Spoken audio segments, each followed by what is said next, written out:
질문과 이렇게 한번 인사합니다. 준비되셨나요? 예, 그냥 TV나 스마트폰 앞에서 멍하지 마시고 이렇게 합니다.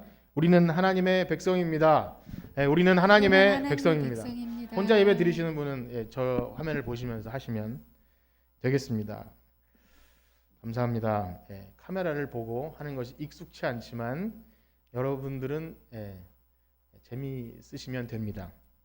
지난주부터 우리는 요한복음을 마치고 호세아서에 들어갔습니다. 그리고 별 이변이 없다면 이 12소선지서를 차근차근 할 계획입니다. 이변이 있었으면 좋겠습니다. 어쨌든 말씀드린 대로 소선지서가 장수가 그리 길지 않아요. 아마 호세아서가 제일 길고 짧게 이어질 것인데 짧지만 쉽지는 않다고 말씀을 드렸습니다. 왜냐하면 이 기록된 말씀들은 하나님의 약속을 잊어버리고 하나님께서 그토록 말씀하시던 것을 다 까먹고 우상 숭배를 일삼던 이스라엘 백성들이 이제 거의 침몰해가는 멸망해가는 시기에 하나님께서 선지자들을 통해서 돌아오라고 말씀하셨지만 심판과 멸망이 그냥 그렇게 적용되는 것 같습니다. 그럼에도 불구하고 이 어려운 일을 시작한 것은 지금이야말로 우리 한국교회 그리고 목회자, 성도들, 모든 기독교라고 부르는 또 교회 다니는 모든 사람들이 하나님의 심판대 앞에 우리의 행위를 돌아보고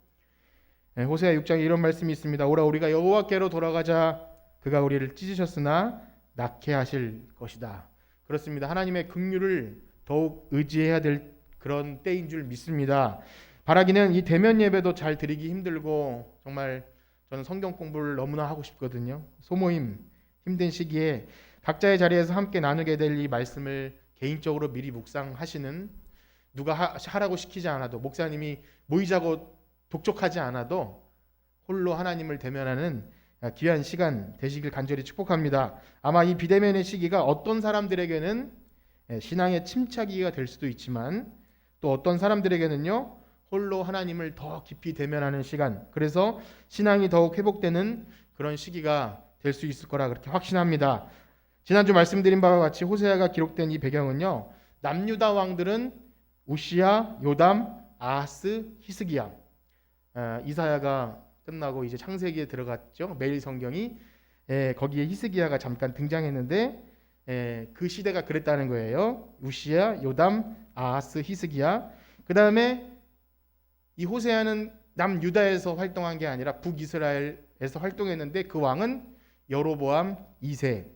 왕 이야기를 들으면서 우리가 생소할 수도 있지만 정리하면 그렇습니다. 이 시기는요 물질적으로 너무 풍요로워요.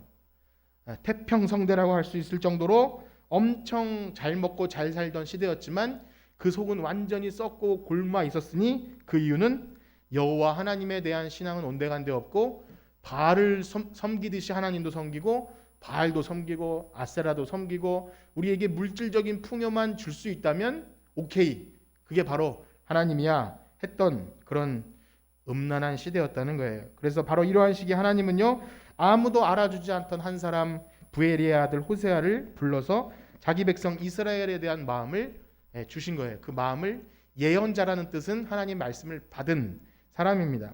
그런데 문제는요, 지난주에 말씀드린 점, 하나님께서 예언자 호세아에게 그의 말씀을 전하시는 방식이 매우 특이합니다. 우리가 알고 있기를 선지자나 이런 사람들을 하나님께서 부를 때 소명이라는 걸 주시는데, 우리가 많이 부르는 노래 중에 제단 숯불 내 입술에 대니 어찌 주저할까 하는 그 이사야 같은, 그래서 보내주소서 하는 그런 멋진 소명 장면이 있는 이사야, 예레미야 등등 사사 중에도 그런 사람이 많은데 호세아는 너무 특별해요. 뭐냐면 호세아야, 너 음란한 여자와 같이 결혼해서 음란한 자식을 낳아라. 그 이유는 바로 이스라엘이 나를 떠나 크게 음란하였다. 우리 그 부분을 한번 다시 읽어보겠습니다. 호세아 1장 2절입니다. 호세아 1장 2절.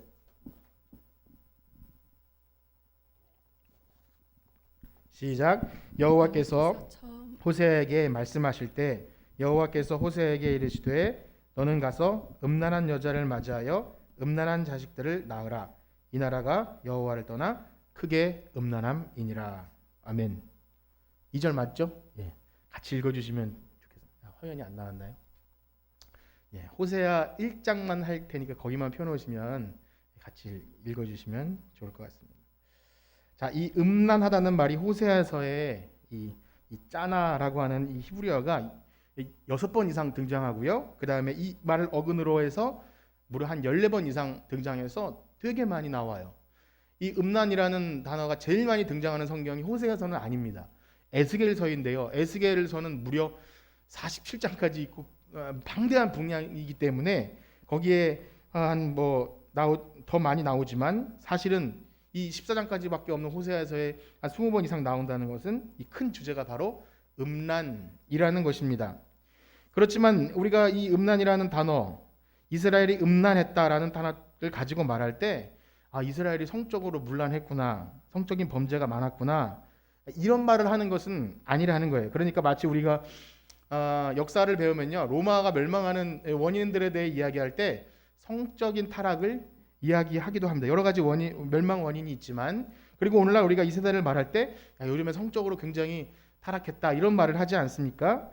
이런 식으로 이스라엘이 멸망한 원인이 음란했다라고 말하는 것은 아닙니다. 물론 음란했겠죠. 근데 지금 그 말을 하는 것이 아니라 뭐냐면, 하나님이 우리의 신랑 되시고 자기 백성 이스라엘은 신분인데 이 결혼 관계 아닙니까? 신실한 사랑의 언약 관계를 아내 된 이스라엘 백성이 떠난 거예요. 그냥 배신했는데 우상 섬기는 것, 하나님을 배신한 것, 이것을 바로 음란하다고 표현합니다. 너무나 치명적인 행위인 거죠. 하나님은 그것을 너무나 싫어하는데 다른 것에 가서 저를 복을 빌고 다른 신들을 내게 있게 말지니라 했는데 거기 가서 이게 하나님이다라고 하는 이 행위 자체가 음란하다고 말하는 것입니다. 그럼에도 불구하고 하나님은요, 사람들 사이에 통용되는 그 음란하다는 그 말을 써서 실제로 하나님을 떠난 백성들의 그 언약 파괴 행위가 얼마나 치명적인지를 경험하기 위해서 호세아에게 음란한 여자를 맞이해서 음란한 자식을 낳으라. 그래서 호세아가 본보기가 되고 어떤 교보제가 되어서 모델이 되어서 그것을 시키신다는 거예요. 그래서 지난주에 이런 말씀을 드렸습니다. 호세아는 참 억울한 면이 있겠다. 아무리 그래도 그 일륜지 대사인 그 결혼, 그다음에 가족은 건드리면 좀 그런데 하나님이 아내와 자식들을 들어서 그런 실제로 경험하게 하셔서 말씀을 전하게 하실 때 좀 억울하다라는 생각이 들지 않을까, 이런 말씀을 드렸어요. 그런데 오늘 성경이 그 모든 배경을 다 말해주지는 않지만 우리가 알 수 있는 여러 가지 정황들을 보면요, 호세에게 일어난 그 일이 오늘날 우리가 생각하는 어떻게 정상적인 사람을 저기 창녀촌에 가서 어떤 창녀를 데리고 결혼을 시키실까 하는 그런 이상한 행동이 아닐 수 있다는 거예요. 다시 말하면 호세아는 정말 싫어요. 정말 하나님이 시키신 일이 너무나 싫지만 순종하는 마음으로 창녀촌이나 이게 길거리를 두루 다니면서 제일 음란한 여자가 누구지 하면서 막 찾아서 정말 마음에 안 들고 막 구역질나고 역겹지만 그 여자를 데리고 아내를 삼는 그런 억지스러운 일을 한 것이 울며 겨자 먹기로 한 것이 아닐 것이라는 겁니다. 왜냐하면 당대를 살아가는 사람들의 삶에는 이것이 충분히 일어날 수 있는, 우리가 요즘에 말하는 흔한 일, 당대 이것이 흔한 일이 되었지 않을까, 이렇게 생각이 됩니다. 왜 그러냐면요, 우리가 구약 성경을 잠깐만 봐도 저희가 창세기도 하고 출애굽기도 하고 하지 않았습니까? 오늘날의 도덕적 정서와는 전혀 이해도 안 되는 일들이 믿음의 백성들의 삶에 그냥 일어납니다. 예를 들면 아브라함이 애굽이나 이런 데로 이렇게 내려가다가 가뭄 때문에 가다가 자기 아내를 누이라고 속여서 자기 목숨을 연명하는, 어떻게 그런 일을 할 수 있을까 싶은데 그때는 그것이 아내나 남편이나 서로 합의하에 할 수 있는 그런 일이었다는 것.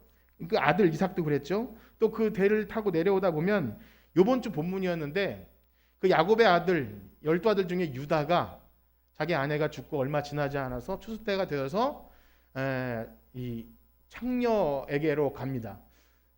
그래서 제가 우리 아이들 큐티 책을 이렇게 보니까 그 38장 유다 다말 사건은 뺐더라고요. 그러니까 애들한테 이것을 뭐라고 설명해 줄지 모르는 그런 민망한 사건들이 아브라함, 이삭, 야곱, 그다음 예수님 족보에 쭉 이르기까지 엄청난 일들이 굉장히 많이 일어난다는 거예요. 그런데 하나님은 그 일 자체를 가지고 막 책망하시거나 어떻게 도덕적으로 이런 일을 할 수 있니? 라고 말하는 그런 식으로 나타내지 않았어요. 그 사건 자체로 벌받기보다는 그 사건을 통해서도 하나님은 충분히 무언가 말씀하시는 것이 있었다는 거예요. 그래서 오해하지 말 것은 하나님께서 그래 그런 일 괜찮아 문화에 따라서 그런 일 뭐 일어날 수 있어라고 말씀하시는 게 아니라 하나님은 우리가 살고 있는 이 시대와 우리가 속한 문화와 지금 이 유튜브로 예배드리는 것이나 모든 것들을 무시하지 않으세요. 그 속에서도 하나님은 중심을 보시고 우리가 태어날 때부터 이런 세계에 태어났잖아요. 우리가 2000년에 태어난 아이도 있고 아무튼 1900년도 그 전분은 안 계시죠? 그때 태어났을 때 완전히 쌓여진 그 2000년의 문화 속에서 살고 있는 것이지 우리가 초대교회로 돌아가고 예수님 시대로 돌아간다고 해서 이 사이의 것들을 다 무시할 수는 없는 것이죠. 그렇기 때문에 그런 측면에서 오늘 호세아가 아내로 맞이하게 되는 이 음란한 여자 고멜을 조금 말씀드릴 텐데 그냥 여기 본문에 나온 대로 창녀, 음란한 여자이겠구나 라는 해석도 있지만 당시에 이 바알 신전에는요 우리가 성경 속에서 굉장히 많이 등장하는 여사제들이 있었다고 합니다. 풍요를 위해서 아까 유다 얘기도 드렸지만 어떤 그 풍요와 다산과 신이 잘 되게 해주는 그런 것들을 음란하게 그런 거기서 일하는 여성들과 성관계를 통해서 할 수 있다는 우리가 아론의 금송아지 사건만 봐도 그렇지 않습니까? 음란하게 이렇게 하는 것 그것이 뒤섞여 있는 거예요. 그렇기 때문에 호세아가 만난 그 여성도 그 당시에 특별한 어느 그 창녀촌에 있는 여성은 아닐 수 있다는 겁니다. 그러니까 길거리에서 흔히 볼 수 있는 도덕적으로 타락했다기보다 나는 신전에서도 일을 했어라고 말할 수 있는 그런 류의 여자라고 볼 수 있고 당시에 자기 딸들도 그렇게 풍요와 다산을 위해서 들여진 시대였기 때문에 그것이 그냥 흔하지 않을 수 있어요. 뭐냐면 더 매력적일 수 있다는 겁니다. 그런 말이 있더라고요. 오늘날 요즘은 TV에 방영되지 않지만 뭐 미스 코리아나 미스 유니버스나 그런 올림픽도 그렇죠. 그 기원이 그 그리스나 로마의 신전의 문화라면 아마 그런 아름다운 여인들은 신전에서 일했던 그런 여성일 가능성이 높다는 것입니다. 제가 어려운 말씀을 드리고자 함이 아니라 그러니 오늘 이 연인과 결혼을 하는 것에 대해서 아니 하나님이 어떻게 호세아에게 그런 말도 안 되는 무지막지한 그런 일을 시키신 거야? 그럼 미친 짓 아니야? 라고 말할 정도의 사건이 아니라 물론 그 이후에 배신하고 떠난 여자를 또 찾아가는 것은 미친 사랑일 수 있지만 호세아가 처음 겪은 그 일은 그 당시에 흔히 일어날 수 있는 지금으로 보면 어떻게 그럴 수 있어라고 말할 수 있지만 그 당시에는 충분히 일어날 수 있는 그런 일일 수 있겠다. 물론 제가 호세아의 순종을 폄하하고자 함은 아닙니다. 호세아는 말도 안 돼도 했겠지만 중요한 건 당시에 그 만연했던 바알 숭배 문화 그런 것을 하나님은 그냥 끄집어 내셨다는 거예요. 사실 오늘날 우리가 사는 이 시대도요. 과거 수십 년과 비교해 보면 아마 상상조차 할 수 없는 그런 일들이 이제는 자연스럽게 받아들여지기도 한다는 겁니다. 말도 안 되는 것으로 억압받던 그런 것들이 뭐 여성을 억압하거나 뭐 칠거지역이나 뭐 이런 것들이 깨지는 건 참 좋은 변화이죠. 그런데 뭐 나이 그 세대에 따라 다르지만 야 이건 좀 아니지 않나? 라는 것들도 용인하지 않으면 안 되는 시대가 되었어요. 그리고 그런 말조차가 고리타분하고 시대를 뒤따라가지 못하는 그렇게 취급받기도 합니다. 그래서 그런 일들이 제가 일일이 열거하지 않아도 나이가 들어감에 따라 자기가 좀 보수적이고 개방적이지 않은 분들이라면 요즘 것들은 이라고 말할 수밖에 없는 일들이 그들에게는 태어날 때부터 그냥 자연스러운 일들이었다는 거예요. 그래서 이렇게 한번 정리해 봅니다. 하나님의 말씀을 전하는 선지자 호세에게 웬만해서는 일어나지 않았으면 더 좋았을 법한 일이겠지만 그럼에도 불구하고 하나님은요 자기 백성들에게 하나님의 뜻을 알게 하시기 위해서 호세아라는 사람도 조금만 경각심을 갖지 않으면 그의 삶에 충분히 일어날 수 있는 일로 그런 일로 하나님은 무언가 말씀하고자 원하셨던 거예요. 그래서 호세아는 울며 겨자 먹기로 한 것이 아니라 분명 자기 아내를 사랑했던 것 같아요. 되게 사랑했던 것 같아요. 그래서 사랑하기에 배신의 감정을 느낀 것이지 아마 요나나 그런 선지자 아이 잘됐다 되게 싫었는데 도망갔네 하나님 전 이제 땡 칠래요 라고 했을 수 있지만 호세아는 그녀를 사랑하는 마음으로 나중에 다시 값주고 그녀를 사오게 되는 걸 볼 때 아마 억지로 시작한 건 아닌 것 같습니다. 호세아의 마음에 하나님께서 사랑하는 마음을 억지로 주셨는지는 모르겠지만 그가 억지로 한 것 같지 않아요. 우리 젊은 가정들이 아내 되시는 분들이 흔히 하는 그런 농담스러운 말이 있는데 뭔 줄 아세요? 우리 중에 아무도 팔려온 사람 없다. 아무도 억지로 결혼당한 사람 없다는 거예요. 자기 발등을 찍고 후회해도 나는 그때 그 녀석을 사랑했어 라고 그렇게 말을 합니다. 아무도 끌려온 사람은 없는 거예요. 호세아도 그렇게 됐을 거라고 충분히 생각합니다.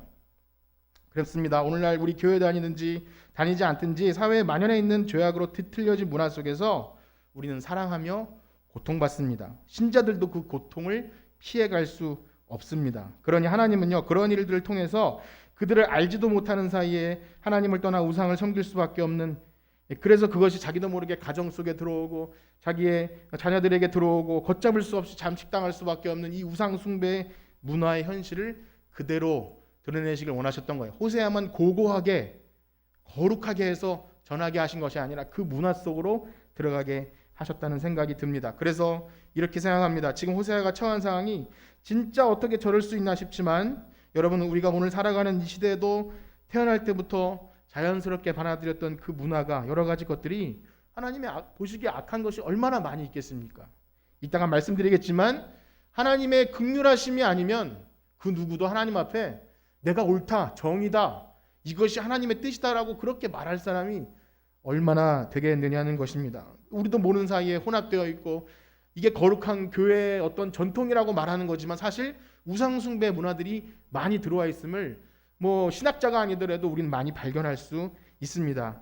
그래서 아마 다른 시대 사람들이 볼 때 와, 어떻게 저렇게 할 수 있을까? 어떻게 저렇게 하나님을 우상 섬기듯이 섬길 수 있을까라고 말하는 것이 우리 세대에도 있을 수 있다는 겁니다. 그러나 여러분, 왜 그렇게 살까 싶으면서도 여러분, 우리는 다른 사람들이 다 그렇게 사니까 따라하는 것들이 얼마나 많은지 몰라요. 그래서 그것을 따라하기 위해서 우리의 정신과 건강을 망가뜨리기도 하고요. 재산을 모으는 일이나 집을 사는 일이나 스펙을 쌓는 일이나 외모에 관한 것, 자식을 어떻게 하는 것들 때문에 거의 피폐해진 삶을 살기도 하는 사람들을 보게 됩니다. 거기에 많은 시간과 재정을 쏟으면서도 더 높은 사람들을 따라가기 위해서 열등감 느끼고, 또 그것을 어줍지 않은 거 몇 개 얻어놓고 굉장히 자부심 느끼기도 하는 것, 참 헛되고 헛된 것들을 쫓아가는 거죠. 예를 들면 그렇다고 하는 것입니다. 그러나 신기하게도 하나님은요, 그러한 시대를 살아가는 우리들에게 윤리와 도덕의 잣대로 그건 죄야, 그건 아니야, 가끔씩 교회에서 그런 일이 많이 발생하는데 그것을 너무 칼로 무자르듯이 할 수 있게 하는 것이 아니야. 하나님은 그렇게 하시지도 않습니다. 만약 그렇다면 너덜너덜해지겠죠. 이제 어떤 사람이 하나님 보시기에 악한 행하면 다음 주에 왔을 때 막 멍들어서 이번에도 하나님이 저를 치셨어요, 막 이렇게 할 거예요. 하나님은 그렇게 하지 않고 오히려 때로는 그런 악한 가운데서도 기도에 응답해 주시기도 하시고, 때로는 침묵하기도 하시고 얼르고 달래기도 하시고 막 엎치락 뒤치락 하시면서 하나님의 일들을 해 나가신다고 하는 겁니다. 그렇습니다. 우리 하나님이 일하심과 그분의 신묘막측하심은 우리 인간이 쉽게 판단할 수 없습니다. 예수님의 족보에도요, 이상한 사건들이 얼마나 많이 있는지 모릅니다. 성경 역사 속에서는 참 말하기 민망한 사건들이 굉장히 많이 있어요. 하나님은 그러한 인간의 구원 역사를 죄악된 인생들을 통해서 이루신다고 하시는 것입니다. 여러분, 교회에는요, 이상한 사람들 얼마나 많이 있습니까? 만약에 어떤 사람들이 그 집회에 나간 사람들, 그런 과격한 사람들 보고 저 사람은 하나님의 백성이 아니다라고 할 수가 없고, 저 사람은 가짜 목사라고 할 수가 없어요. 아무도 모르는 겁니다. 하나님은 충분히 그런 사람들을 통해서도 일을 할 수 있는 거예요. 그래서 어떤 분은 그러시더라고요. 하나님이 정광훈을 크게 들어 쓰신다고요. 좋은 의미일까 나쁜 의미일까는 여러분들이 해석하셔도 돼요. 어쨌든 그를 통하여도 하나님은 교회에 깨닫게 하시는 바가 있고 말씀하시는 바가 있다는 거예요. 여러분, 고린도 교회는 어떤지 아십니까? 얼마나 우상숭배 문화와 음란함과 각종 다양한 범죄자들이 속해 있지만 바울은 우리는 하나 한 몸 된 예수님의 몸이다, 우리는 하나님의 성전이다라는 말씀하면서 거룩해질 것을 당부했어요. 만약에 그것이 아니라면 이것 자르고 저것 자르고 우상숭배자들 나가, 너희들 출교시키겠어라고 하면서 다 잘랐겠지만 그렇게 엎치락 뒤치락 하면서 하나님께서 이끌어 가신다라고 하는 겁니다. 그러므로 우리는 쉽게 어떤 사람이나 상황에 대해서 정죄하고 판단해서는 안 됩니다. 물론 그런 마음에 비판하는 마음이 생길 수 있지만 우리의 생각과 판단으로 이건 하나님의 뜻이야 아니야라고 말하기보다는 우리에게 진짜 하나님이 무엇을 말씀하시는지를 기다리면서 분명한 열매들이 있다는 것을 믿어야 돼요. 물론 심각하고 명백한 죄에 대해서 막 해악을 끼치는 일에 대해서도 마치 물타기 하듯이 우리는 다 판단할 수 없어라고 입을 다물고 있으라는 말은 아니죠. 불의를 보고도 못 본 척하라는 것은 아니지만 실제로 우리들의 삶에 우리가 해석할 수 없는 문제들이 얼마나 많이 있는지를 모릅니다. 자, 그러나 그럼에도 불구하고 하나님은 신기하게도 그 모든 것을 들어서 우리를 가르치시고 구별하시고 교회를 거룩하게 하시는 줄 우리는 믿습니다. 그래서 아무리 세상이 뭐 그렇다 해도 뭐 종교가 어떻고 정치가 어떻고 해도 하나님의 백성은 언제나 하나님이 구별해 놓으시는 거예요. 그래서 때로는 악한 자가 득세하여서 활개를 치는 것 같으면 얼마나 괴로운지 몰라요. 어떻게 그럴 수가 있을까? 그러나 하나님은 스스로 부끄러움 당케 하시고 또 교회로 인해서 깨어있게 하시고 역설적이게도 그 속에서도 하나님이 말씀하심을 경험하게 됩니다. 그래서 우리가 할 수 있는 것은 뭡니까? 하나님이 하신 모든 일에 대해서 우리는 믿음을 가져야 돼요. 하나님은 분명히 이 모든 일을 선하게 인도하실 거야. 그래서 잠잠하라 할 땐 잠잠하고 마스크 쓰고 있을 때는 마스크 쓰고 또 입을 다물라고 하면 다물고 부끄러움 당케 하시면 회개하고 자복하고 그 자리에서 또 흩어지게 하시면 흩어진 그 자리에서 견디고 버티면서 하나님이 우리에게 깨닫게 하시는 그 마음들을 깨달으시길 축복합니다. 어떤 자리에서도 하나님은 우리에게 말씀하시는 바가 있습니다. 그렇습니다. 호세아는요, 하나님께서 자신에게 허락하신 상황이 분명히 이해는 되지 않았을 거예요. 처음엔 좋았을지 모르지만 원망하는 마음이 생겼고 이왕이면 다홍심하라고 하나님 제가 주의 일을 하는데 좀 이렇게 좀 편안하게 하면 안 되겠습니까? 라는 마음을 들을지 몰라요. 가문 좋은 현숙한 아내와 그 뭐 문제없는 똑똑하고 서울대 가는 자녀를 주시면 더 문제 없지 않아요. 제가 마음껏 사용할 수 있게. 그런데 그것이 아님을 얼마나 뭐랄까요 좀 괴롭고 그러나 이 모든 일을 아까 말씀드린 처럼 로봇처럼 일단 그렇게 기계적으로 해라가 아니라 이미 호세에게 와 있는 현실이 되어버렸어요. 그냥 현실이고 삶이 되어서 이제 할 수 있는 일이라는 거는 내가 불평하면서 하나님 나에게 이 현실을 제거해 주시고 빨리 이 상황을 벗어나게 해 주셔라고 기도하는 게 아니라 지금 이 자리에서 하나님이 하시는 말씀은 뭘까? 그것을 발견하는 것밖에 없습니다. 그렇게 호세아는요 말씀대로 음란한 여자 고멜을 취하였고 사랑했습니다. 그리고 이 아내는 고멜은 임신하여 아들을 낳았고 그리고 여호와의 말씀대로 그 아들의 이름을 이스르엘이라고 하였습니다. 그런데 지금부터 그 자녀들의 이름을 좀 말씀드릴 텐데 첫째가 이스라엘이에요. 우리가 그 부분을 한번 같이 읽어보겠습니다. 4절과 5절입니다. 시작. 여호와께서 호세아에게 이르시되 그 이름을 이스라엘이라 하라. 조금 후에 내가 이스라엘의 피를 예후의 집에 갚으며 이스라엘 족속의 나라를 해할 것임이니라. 그날에 내가 이스라엘 골짜기에서 이스라엘의 활을 꺾으리라. 아멘. 이스라엘이 그렇게 익숙하진 않죠. 이스라엘인데 잘못 썼나 뭐 이런 생각이 드는데 이스라엘이라는 것은 땅 지명입니다. 그런데 그 뜻 자체는 매우 좋아요. 하나님이 심으신다는 뜻이에요. 그래서 아주 비옥한 사마리아 산지와 갈릴리 사이에 아주 좋은 땅입니다. 여기서 포도밭을 했던 사람이 있어요. 이따 말씀드리겠지만 이스라엘의 민족의 역사 속에서 이스라엘이라는 복된 땅은 너무나 좋은 땅인데 그런데 거기서 벌어졌던 일은 너무 끔찍한 일이었다는 거예요. 여기 4절에서 말하는 것처럼 예후라는 그 사람이 이스라엘 왕들과 유다 왕들을 이곳에서 엄청나게 죽이고 목을 매달아 전시를 했어요. 70명의 머리를 매달아 놓기도 하고 물론 바알 숭배자들도 죽이는 일이 있었는데 하나님은 그 핏값을 갚으신대요.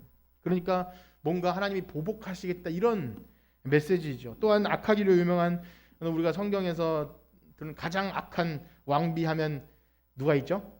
이세벨 기억하십니까? 요한계시록에도 나오는 그 이세벨 그 여자가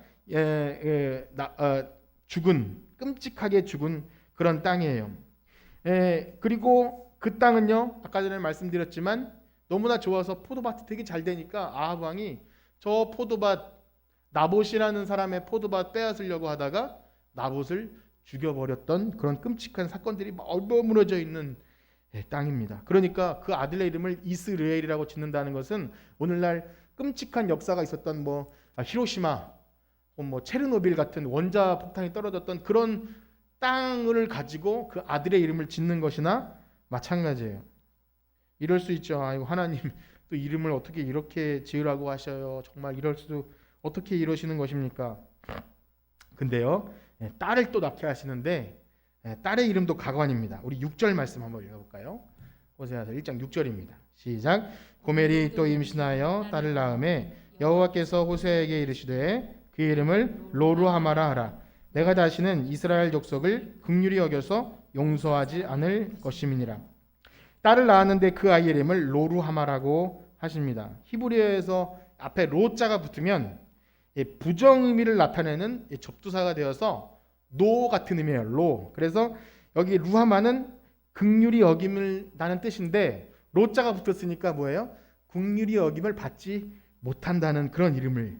아니 어떻게 자식 이름을 또 그렇게 지으라고 하십니까? 큰 아들 이스르엘은 좀 해석이 필요한 그런 이름이지만 둘째 이름은 해석의 여지 없이 굉장히 불쾌한 이름을 짓게 하는 거예요. 그래서 어떤 해석에는요, 첫째 아들 이스라엘은 호사의 자식이지만 나중에 고멜이 도망가지 않습니까? 그래서 둘째와 셋째는 혹시 외도를 통해서 낳은 자식이 아니었겠는가? 이런 정확한 것은 아니지만 그런 해석이 있어요. 근데 그것도 이해가 되는 것이 애를 낳았는데 너무 처참한 상황이죠. 볼 수가 없는 거예요. 내 자식이 아닌 거예요. 그럴 때 그렇게 이름을 지을 수밖에 없어요. 긍휼히 여김을 받지 못한다. 이제 또 셋째를 낳는데 내 백성이 아니다. 이런 이름을 지을 수밖에 없는 것은 그가 처한 현실이 그랬다는 거죠. 여러분, 긍휼히 여김을 받는다는 것은 너무 중요한 것입니다. 하나님이 자기 백성에 대한 이 너무나 중요한 관계의 표현인데 하나님은 처음부터 죄로 인해서 자기 죄로 인해서 멸망받을 수 없는 인류에 대해서 긍휼하심이 없었다면 여기 있는 우리 누구도 살아남을 자는 아무도 없는 거예요. 여러분 그걸 믿으시나요? 범죄한 아담과 하와에게도 그 가죽 옷을 입히면서 긍휼한 마음으로 분명히 범죄했지만 살려주셨고 노아 시대에도 긍휼히 여겨주셨고 또 애굽에 종살이를 하던 이스라엘 백성에게도 하나님은 자기 백성을 기억하셔서 긍휼히 여기셔서 다시 살 수 있는 기회를 주신 분이에요. 그러니까 하나님과 우리 사이에 긍휼이 빠져버리면 우리는 아무것도 아닌 것이 되어버립니다. 그래서 우리 모두 하나님의 긍휼하심 때문에 이 자리에 있다는 것을 믿으시길 축복합니다. 하나님의 한없는 자비하심과 긍휼하심이 없다면 하나님의 진노를 받아 마땅하여서 우리는 아무 누구도 여기서 하나님께 예배하거나 무슨 말을 할 수 있는 사람은 없습니다. 그런데 지금 이스라엘 백성은 긍휼히 여김을 받지 못한다고 로루하마로 이름을 지어주지만 여기 보니까 유다 족속은 또 긍휼히 여겨주신대요. 우리 7절 한번 읽어보겠습니다. 7절 시작. 그러나 내가 유다 족속을 긍휼히 여겨 그대 하나님 여호와로 구원하겠고 활과 칼이나 전쟁이나 말과 마병으로 구원하지 아니하리라. 왜냐면 이 말씀은요, 북이스라엘은 자기 힘이나 강대국의 힘을 의지해서 그렇게 하다가 멸망하기를 자처하지만 그러나 이 유다는 오히려 힘이 부족했고 연약했지만 하나님 의지함으로써 활과 칼이나 전쟁이나 마병이 아닌 하나님을 인해서 구원을 주시겠다고 하는 거예요. 그러니까 지금 무엇을 말씀하고자 하심이냐면 유다의 구원을 이야기하는 것은 어쨌든 북이스라엘 너희들도 지금이라도 돌아오면 살려주겠다. 지금 긍휼히 여김을 받지 못했다 해놓고선도 그 말씀을 하시는 거예요. 그래야 산다. 그러나 이스라엘은 그 말씀조차 듣지 않게 됩니다. 그리고 둘째가 젖된 후에 임신하여 아들을 또 낳게 됩니다. 우리 8절과 9절 읽어보겠습니다. 8절과 9절 시작. 고멜이 로루아마를 젖된 후에 또 임신하여 아들을 낳음에 여호와께서 이르시되 그의 이름을 로암미라. 너희는 내 백성이 아니요 나는 되지 아니할 것이라. 이 이름도 너무나 불안하죠. 로암미. 아까 말씀드린 대로 로가 붙으면 아니다. 암미가 하나님의 나의 백성 이런 뜻이라면 로가 붙이면 나의 백성이 아니다. 당연히 나도 너희 하나님이 되지 않겠다. 이 무시무시한 이름 아까 로루하마, 로함미 더불어서 이스라엘 백성과 하나님과 이 중요한 언약 관계 속에서 나온 것이 완전히 깨져버리는 겁니다. 그런데 여러분 이 말씀은 출애굽기 시내산 언약을 배경으로 하고 있습니다. 하나님은 출애굽한 이스라엘 백성들과 시내산에서 언약하시고 그 전부터 계속 언급하셨던 것이 있는데 그게 뭐냐면 너희가 율법을 지키고 내 말을 듣고 내 날개 그늘 아래 거하고 이렇게 하면 너희는 내 백성이 되고 나는 너희의 하나님이 되겠다. 이 언약의 말씀을 하시었던데 그걸 지금 끄집어내신 거예요. 그 기억을 끄집어내셔서 그 언약을 너희들 그 언약 파기해버렸지. 이제 끝났어. 너희는 내 백성도 아니고 난 너희 하나님 아니야 라고 말하고 있는 거예요. 그러니까 상황 따라 좀 변하는 느낌이 들어요.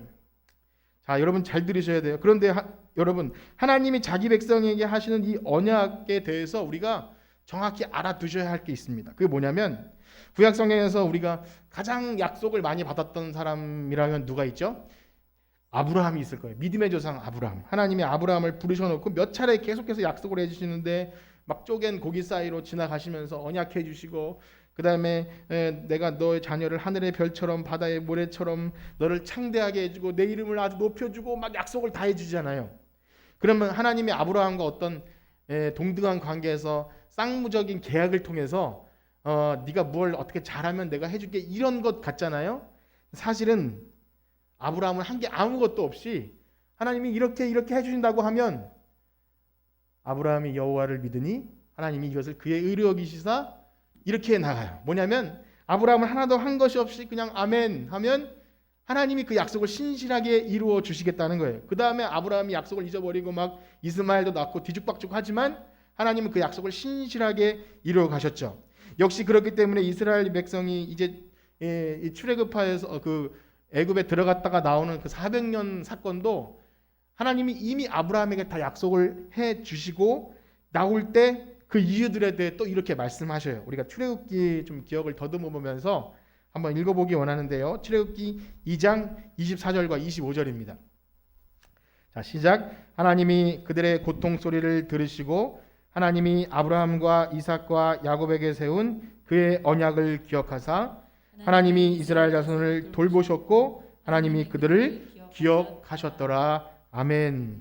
그러니 하나님은 자신이 약속해 주시고 그 자신이 한 약속을 기억하세요. 그러니까 하나님이 까먹으셨다가 그랬지 그 기억이 아니라 하나님이 그 약속을 계속 잊지 않고 있다가 자기 백성을 긍휼히 여기시고 돌보신다는 거예요. 하나님이 우리가 하나님의 그 약속을 믿고 고백하기만 하면 하나님은 우리 하나님이 되어주시고 신실하게 하나님은 그 뭐 약속 본인이 해놓고 사실 어겨도 누가 뭐 할 말 없지 않습니까? 그런데도 약자가 되어서 그 약속에 자신이 매이셔서 자기 백성을 구원해 주셔요. 그렇게 하나님은요 애굽에서 종살이하는 이스라엘 백성을 구원해 주시는 그것에 대해서도 내가 이렇게 언약을 이행하고 있다라는 말씀을 해주시는데 다시 한번 출애굽기 6장 말씀을 한번 읽어보겠습니다. 출애굽기 6장 5절에서 7절입니다. 시작.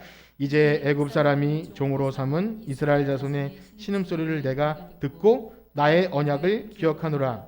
그러므로 이스라엘 자손에게 말하기를 나는 여호와라. 내가 애굽 사람의 무거운 짐 밑에서 너희를 빼내며 그들의 노역에서 너희를 건지며 편팔과 여러 큰 심판들로 너희를 속량하며 너희는 내 백성으로 삼고 나는 너희의 하나님이 되리니 나는 애굽 사람의 무거운 짐 밑에서 너희를 빼낸 너희의 하나님 여호와인 줄 너희가 알지라. 아멘. 이렇게 나왔죠. 너희를 내 백성으로 삼고 나는 너희의 하나님이 되겠다. 그래서 출애굽시켜 주시는 것이다. 믿음의 조상 아브라함에게 약속해 주셨고 그 약속을 이루어 가시기 위해 내가 너희들을 구원해내는 거야. 너희는 그래서 내 백성이 되고 난 너희 하나님이 될 거야. 너무 기쁘고 즐겁게 약속을 해 나가시는 거예요. 그런데 지금 제가 잘 들으라 그랬죠. 지금 뭐라 그랬죠? 하나님이 로암미 너희 내 백성 아니야. 너 로로아마 너 이제 긍휼하심 잊지 못하는 거야. 이제 뭔 생각이 들까요? 하나님 신실하게 하신다면서 지금 상황에 따라 약속을 뒤엎으시는 것인가요? 그러나 다음 구절로 이어지는 것을 보면 하나님의 마음이 그것이 본심이 아니라는 것을 우리는 금방 알게 됩니다. 우리 다시 호세아서로 돌아와서 1장 10절, 11절, 2장 1절까지 읽어보도록 하겠습니다. 호세아서 1장 10절에서 2장 1절까지입니다. 시작. 그러나 이스라엘 자손의 수가 바닷가의 모래같이 되어서 헤아릴 수도 없고 셀 수도 없을 것이며 전에 그들에게 이르기를 너희는 내 백성이 아니라 한 그곳에서 그들에게 이르기를 너희는 살아계신 하나님의 아들들이라 할 것이라. 이에 유다 자손의 이스라엘 자손이 함께 모여 한 우두머리를 세우고 그 땅에서 올라오리니 이스라엘의 날이 클 것임이라. 너희 형제에게는 암미라 하고 너희 자매에게는 루아마라 하리라. 아멘. 도대체 이게 뭔 상황이죠? 방금 하나님이 너희는 내 백성 아니야, 로루하마 로함미 긍휼히 여김을 받지 못해 하시다가 금방 여기 2장 1절에 보니까 형제에게는 암미라 하고 자매에게는 루아마라 하리라. 예, 하나님이 말씀하시고 얼마 지나지 않아서 이렇게 할 때 이런 생각이 들죠. 하나님 뭐 오락가락 하시는 겁니까?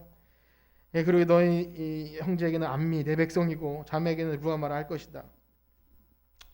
그런데 여러분, 어떤 누가 감히 하나님 앞에 하나님 지금 일관성 없이 이랬다가 저랬다가 하시는 겁니까? 라고 누가 말할 수 있겠습니까? 하나님의 자기 백성을 향한 그 애끓는 심정을 가지고 하시는 그런 일들에 대해서 누가 하나님은 일관성도 없으세요, 왜 이랬다가 저랬다가 하시오라고 할 수 있을까요? 아마 큰아들은, 그 탕자에 비유해서 큰아들은 작은 아들이 들어올 때 너무 신나서 춤추는 아버지를 향해서 그런 말을 했을 수도 있어요. 아버지는 정말 이상한 일관성도 없는 사람이야 라고 비난할 수 있겠지만, 어느 누가 우리 하나님 아버지 앞에 이랬다가 저랬다가 하신다고 비난할 수 있겠습니까? 그것이 바로 자기 자식이 잘 되기만 바라는 부모님의 마음을 이렇게 투영해서 볼 수 있는 거예요.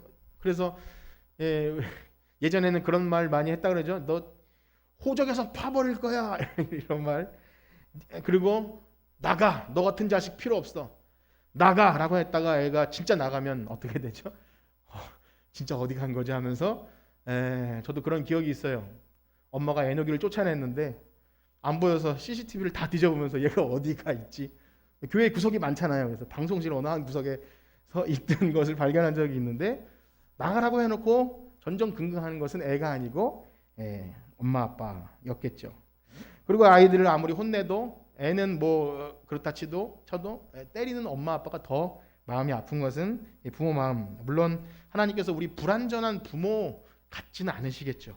그런데 호사에서에서 이 불순종하는 아내를, 또 불순종하는 이 자녀들을 데리고 그것을 경험하게 하시는 것은, 하나님께서 인간 부모가 경험할 수 있는 그 뼈저린 자식을 향한 애끓는 마음을 가지고 우리를 사랑하심을 조금이라도 알게 하신다는 거예요. 그래서 하나님은 우리의 참 부모 되시며 참 아버지 되셔서 때리시지만 다시 싸매시는 그런 애끓는 사랑의 마음을 호사의 가정을 통해서 간접적으로 깨닫게 하시는 것입니다. 그러므로 여러분, 지난주에도 그런 말씀을 드렸어요. 우리들이 가지고 있는 이 뒤틀려진 관계들, 어떻게 나는 이런 가정에서 태어났고, 어떻게 나는 이런 아내, 이런 남편, 남의 자식들은 잘 되는데 나는 왜 이럴까라는 생각들, 뭐라 표현할 수 없는 여러 가지 것들이 있다 할지라도 여러분, 하나님은 실수하지 않으시는 줄 믿습니다. 그런 상황을 통해서도 충분히 우리에게 말씀하시고 계획하심이 있다는 걸 우리는 경험하게 됩니다. 정말 사랑하지 않으면 부부간에도 싸우지 않죠. 물론 미성숙해서 싸우기도 하지만 애정이 있으니까 싸운다고 여러분 믿으세요. 애정이 있으니까 싸운다. 그래서 아무리 변하지 않지만 계속해서 짜증을 내고 뭔가 잔소리를 한다면 이렇게 생각해요. 나를 버릴 생각은 없구나, 이렇게 생각하시길 축복합니다. 옆에 부부가 이렇게 앉아 있다면 옆에 분을 모시고 우리가 싸우는 이유는 사랑해서라고 이렇게 뭐 대화는 하지 않으셔도 됩니다. 어쨌든 가끔씩 그런 사람들을 많이 봐요. 어떻게 변하지 않는 아내나 남편에게 그렇게 끝까지 이렇게 얘기할 수 있을까를 볼 때 정말 사랑하긴 하는구나라는 생각을 해봅니다. 버릴 마음은 없는 것 같아요. 자식들을 대하는 것도 마찬가지겠죠. 사랑하지 않는다면 혼낼 필요가 없겠죠. 뭐 갈등할 이유 뭐가 있겠습니까? 네 인생 살아라. 그러나 부모가 미성숙해서 자식을 닥달할 수 있을지 몰라도 잘 되라고 하는 거죠. 물론 그 닥달이 정말 그 자녀를 잘 되게 할지 안 할지는 다음 문제이지만 어쨌든 그 마음은 그렇다는 거예요.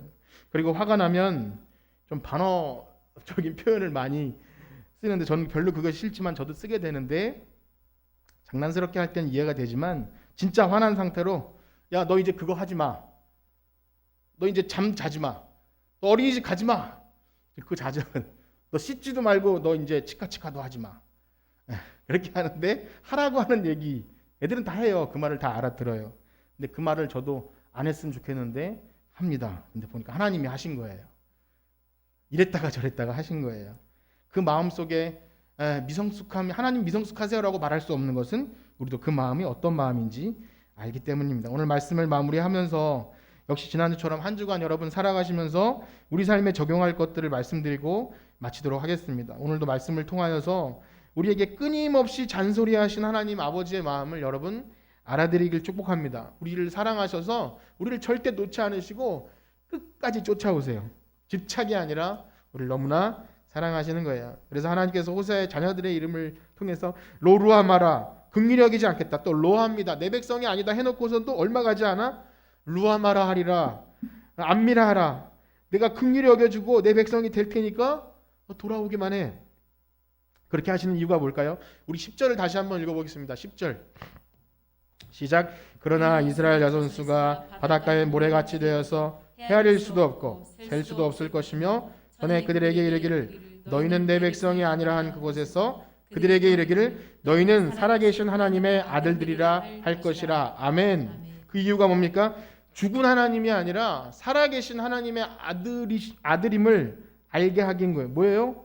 자기 백성에게 하신 약속을 살아계신 하나님만이 신실하게 지켜나가신다는 것입니다. 우리가 그래서 히브리서 11장 6절에 뭐라고 나오죠? 하나님께 나아가는 자는 반드시 그가 계신 것과 자기를 찾는 자들에게 상 주시는 이심을 믿고 나가야 된대요. 우리가 하나님께 나아가면서 그런 기대감, 그런 살아계신 하나님을 믿지 못한다면 우리에게 향한 신실한 약속을 지키실 것이라고 우리는 믿을 수 없어요. 그러나 하나님이 우리 삶에 어떻게 하시든지 간에 그 믿음이 있다면 우리는 의심하지 않게 됩니다. 하나님은 그냥 멀리서 팔짱 끼고 우리가 어떻게 되는지 관심 없는 것이 아니라 우리의 세세한 삶에 들어오셔서 개입하시고 간섭하세요. 호세아의 결혼과 자녀를 낳는 게 뭐가 그리 중요합니까?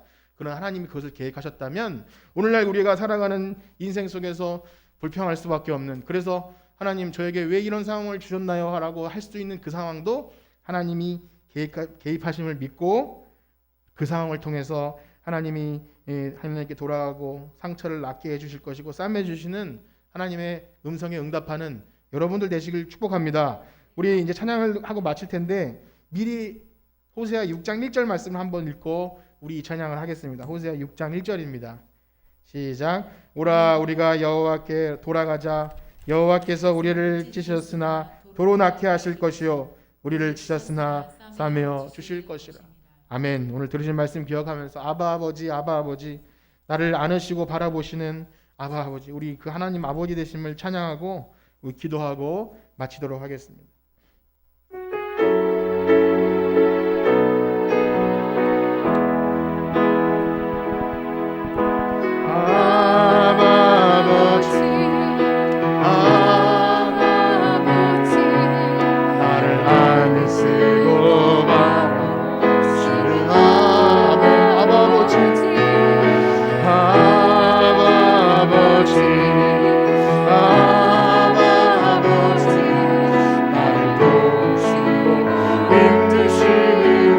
다시 한번 고백합니다. 아바 아버지, 아바 아버지, 아바 아버지, 나를 안으시고 안으시는 아바 아버지, 아바 아버지, 아바 아버지, 나를 도우시고 힘주시는 아멘. 주는 내 맘을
위해서 기도하기 원합니다. 하나님은 우리의 삶에 개입하십니다. 멀리서 죽은 하나님이 아니라 살아계셔서 너희는 내 백성이니 내가 원하는 대로 살아라. 오늘도 우리의 삶에 간섭하십니다. 우리가 그 하나님의 애절한 마음을 외면하지 않고 못 들은 척 하지 않고 오늘도 그 하나님 아버지의 음성에 반응하며 내 삶에 주어진 어떤 것도 하나님이 선하게 인도하신 것을 믿고 고백하며 우리에게 주어진 이 현실을 하나님께 영광 돌리는 귀한 삶으로 바꿔주심을 믿고 살아가길 원하는 마음으로 우리 주님의 이름 소음으로 짓고 기도합니다. 주여 주여 주여 하나님 불쌍히 여겨주시옵소서. 우리를 긍휼히 여겨주시옵소서. 우리의 하나님이 되어주시옵소서. 우리를 하나님의 백성 삼아주심을 감사합니다. 우리가 그 사실을 잊고 내 멋대로 살아갈 때도 하나님은 여전히 우리를 찾아오셔서 말씀하시며 너는 내 백성이다. 너를 내가 포기하지 않는다. 내가 죽어놓은 너를 놓지 않겠다고 말씀하심을 우리는 고백합니다. 우리를 아시고 우리를 이해하신 하나님, 오늘도 우리가 하나님을 찾기를 간절히 바라십니다. 하나님께 나아가는 자는 반드시 그가 되신 것과 자기를 찾는 자들에게 상 주시는 이심을 믿어야 한다 했는데 하나님 우리에게 믿음이 부족합니다. 하나님이 없는 것 같습니다. 하나님 세상이 점점 더 악해질 때 교회가 어려워지고 또한 믿는 사람들이 적어질 때 하나님이 과연 계시는가 그렇게 두려운 마음에 휩싸입니다. 그러나 전능하신 하나님이 우리와 함께 하시고 어떠한 상황 속에서도 예배를 받으시길 원하신 하나님 신정이 싸우니 하나님 우리가 살아가는 동안 주 하나님이 우리 하나 살아계신 하나님 되시고 우리의 아버지이심을 믿고 그렇게 살아갈 수 있도록 하나님 우리와 함께하여 주시옵소서. 우리 가운데 거하시는 성령님 한 주간도 주님 은혜로 우리와 함께하여 주시옵소서. 이제는 우리 주 예수 그리스도의 은혜와 하나님의 무한하신 사랑하심과 성령님의 교통하심이 한 주 동안도 각자의 자리에서 하나님의 백성임을 믿고 그렇게 살기를 작정하는 성천교회 성도들 머리 위에 이제로부터 영원토록 함께 있을지어다. 아멘.